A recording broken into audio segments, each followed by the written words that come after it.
Vous n'êtes pas sur la liste. Ça va pas être possible. J'ai perdu mes potes. Elle est où l'after? Qui paye son taxe? Si la fête semble aujourd'hui bien loin, elle reste pourtant gravée dans nos mémoires. En attendant son retour, partageons quelques histoires.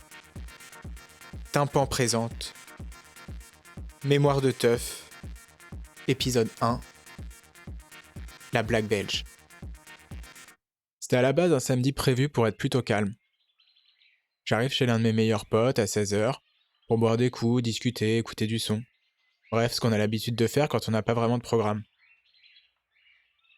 Mais on se rend compte assez rapidement qu'on est assez motivé et qu'on se chaufferait bien pour trouver une soirée. On regarde un peu ce qui se passe sur Paris ce soir-là, et il n'y avait rien de vraiment très intéressant. Mais comme je suis en caisse, je pousse le vice et je lui dis « Regarde ce qui se passe à Bruxelles ». Et là, énorme soirée au Fuse, avec pas mal de DJ qu'on apprécie. Franchement, à ce moment, on n'hésite même pas, on se regarde, on se tape une immense barre, et on sait qu'on va prendre la route et passer la soirée là-bas. Donc nous voilà partis vers 19h en direction de la Belgique. Mais au bout de 30 minutes de route, un pote nous appelle et nous demande ce qu'on fait. On lui explique tout, et il est très chaud lui aussi. Du coup, demi-tour, on passe le prendre, et de 2, on passe à 3. Le trajet se déroule sans galère et on débarque à Bruxelles vers minuit. On trouve un épicier, on achète à boire, et on va se garer pas loin de la boîte. Pas le meilleur before de l'histoire, mais on se marre bien. Vers 1h, on sort de la caisse et on se dirige vers le Fuse. Pour y être déjà allé, on n'est pas déçu et on se prend une bonne claque comme prévu. Très grosse ambiance, comme d'habitude, avec les Belges. Beaucoup de sourires, d'accolades avec des inconnus. Et bien sûr, les DJ qui assurent et envoient du très lourd. Tout était réuni pour passer une soirée mémorable. Vers 6h30, 7h, la soirée touche à sa fin. On n'a rien vu passer et on décide de retourner à la voiture. Prendre l'autoroute et s'arrêter à la première heure de stationnement pour faire une bonne sieste avant de repartir. Sauf que tout ne va pas se passer comme prévu, loin de là. On arrive à la voiture, super euphorique, on se remémore notre soirée, et là, je retrouve la caisse avec la vitre du passager explosée. Tout ça pour nous voler un GPS qui était accroché au pare-brise. Changement total d'ambiance, je pète un plomb, et je me dis que je n'ai pas d'autre possibilité que d'aller au commissariat pour porter plainte. Et vu mon état, je suis pas archi serein. Il est 7h, j'arrive au poste, j'essaye de jouer le mec le plus sobre possible et je dépose plainte. J'ai la chance de tomber sur une policière très détente qui finit juste par me demander « Est-ce que vous êtes sûr de repartir tout de suite en voiture ?» Bien évidemment, je reprends la caisse parce que j'ai pas d'autres alternatives qui me viennent en tête à ce moment. L'idée est claire, choper l'autoroute et faire une pause dès qu'on le peut pour se reposer. Sauf qu'on se perd dans Bruxelles, on n'arrive pas à trouver l'entrée de l'autoroute. Et Bruxelles, c'est une ville avec beaucoup de tramways. Et parfois sur ces rails, il y a des espaces avec un petit fossé, tu sais pas pourquoi, mais ça a pile la taille pour y caler une voiture.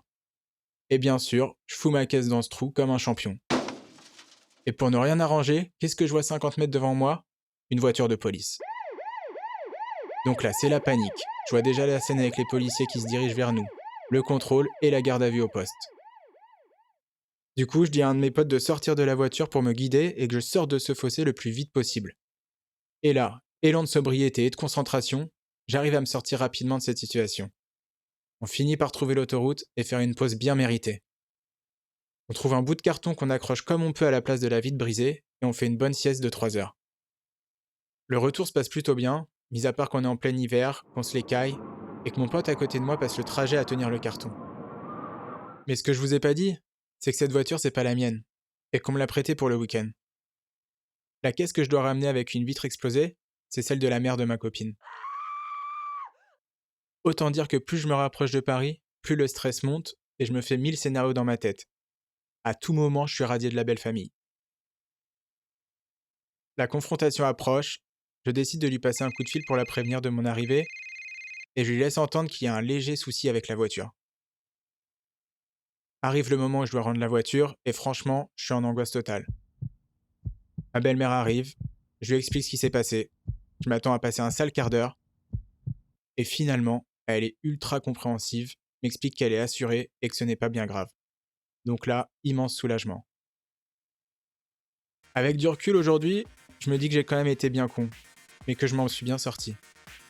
Et le comble dans cette histoire, c'est que la voiture qui a mal fini il y a quelques années, aujourd'hui c'est la mienne. Mais je ne suis pas sûr de me relancer dans un périple belge de sitôt. Et vous, si vous aviez un souvenir de teuf à raconter, ce serait lequel ? Abonnez-vous à notre page Instagram @tympan.podcast et envoyez-nous quelques lignes par message.